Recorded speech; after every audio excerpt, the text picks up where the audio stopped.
Alright, the 10 critical moments in which Lords of Tram 2023 was won and lost. Number 10 is Cohen van Dijk's 9.2 scoring board off double loop. It was massive. This was probably the windiest heat of the day. It was meant to build from here, that's what the forecast said, but it never did. But look at the size of that puppy. Shit. And everyone on the beach was like, oh my god, Cohen could win this. It was, it was Liam Cota-esque. If he had stuck that, I would have said it was game over. Here we go, Liam Whaley. This is going to be extreme. If he lands this, oh my word, I don't believe he's landed that. That has to be a 10. Alright, critical moment number 2. This was the Cohen Baby Shark heat where the wind shat itself, but Cohen made the mistake of staying on a 6 when he should have been on an 8 or a 9 even. Cohen van Dijk opening up with a 6.4 then, and then the reply here with a very inverted mega loop delayed back roll from Josu San from Brazil.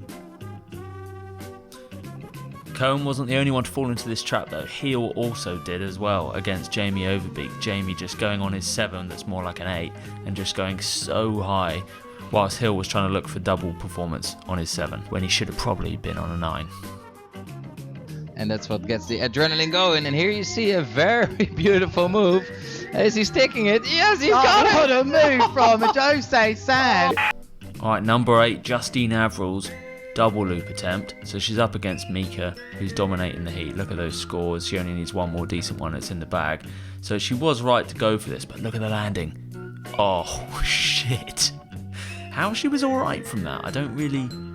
The bar just gets ripped out of her hands. Wow, who goes for that unbelievable attempt? I think maybe she thought she was about to 50-50 a handrail or something.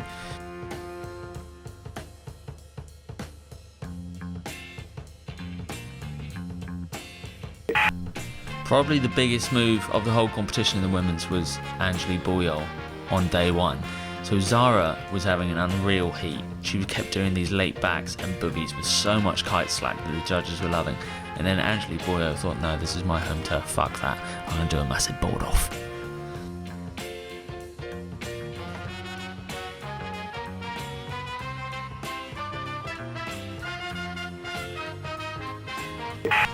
Right, this one's the next critical moment because it took him out of the competition. It's actually happened twice, but this is the second one, which is quite a lot worse. You can see here that he's when it releases, he's rotating, so he's so out of control in the air. But look at his landing, that's really critical there. He gets himself all the way around, punches the water with his feet, and then slides his feet up into it because it is really shallow there.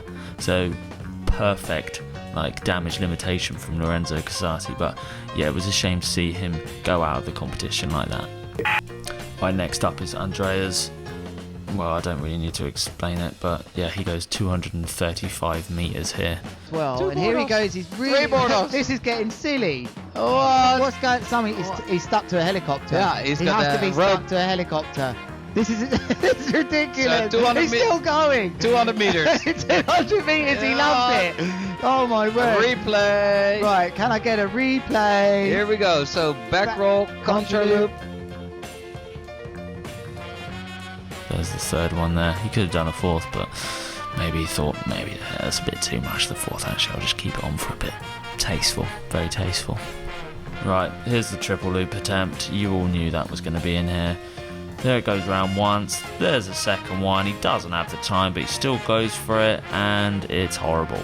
So, yeah, this delayed proceeding for half an hour, 45 minutes as he was loaded onto a tray, and then the ambulance came and everyone was standing around looking worried. He was totally fine. I think morale took a bit of a hit for him, but otherwise, yeah, he was golden. So the main thing was actually the phone that he had under his rash vest to detect height went into him, and he didn't really enjoy that bit. He actually had an iPhone SE poking out of one of his ribs. It was good in a way though, actually, because when he was lying on the stretcher, that phone that had impaled him, he was just watching Netflix on that, catching up on Drive to Survive. Alright, critical moment number 3. This is Andrea's MBD.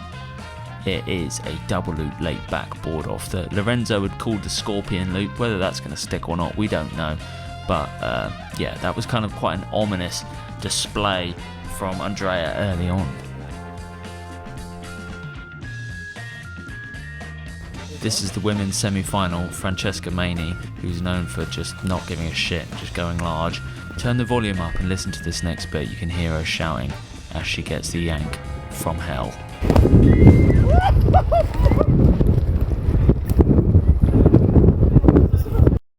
I think that spooked her and Mika. They're both much more conservative after that hit, but Mika was still fucking good, just really consistent all the way through the whole competition. Doing everything right foot forward, but just massive boogie and then doobie loops, and that's actually how she beat Angeli, who put up a really good fight in the final, but she just couldn't keep up with these doobies. That's a nice doobie, innit? Lovely.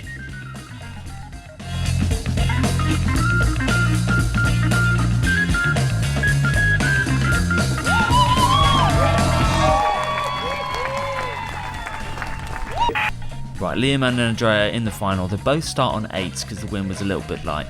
And to be fair to Liam, he was keeping up with the guy that's been pushing so hard over the past few months.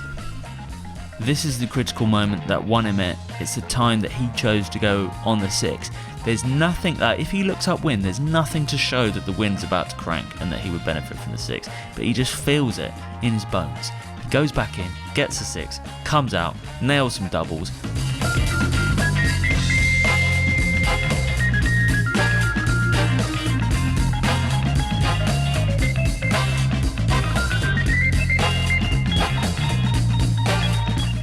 Meanwhile, Andrea hesitates on that kite change, fucks around for a bit, and when he comes out on his 6, the wind's gone.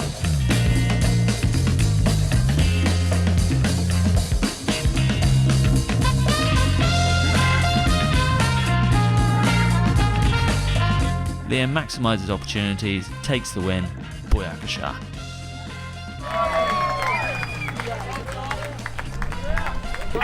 This is a bonus moment. Look at this. We've got Liam, who's just popped so many champagne bottles, it'd be horrible to know the total amount in his life. But the other 3 popping their second ones each from the King of the Air final. And look how much better they are at doing it this time. Let's have a look at the King of the Air podium. They're not even 18. I mean, let's say they're 18. Let's spray it. Where Jamie couldn't really get it open. Andrea was looking like an alcoholic, and Lorenzo was sort of somewhere in between the two, ended up helping Jamie. Blimey. Right, thank you to us as always. We'll see you in the next one. King of the Air documentary is going to come out this week. It's going to be in 2 parts because we're running into mad copyright issues, but just deal with it, alright? Deal with it. Cheers.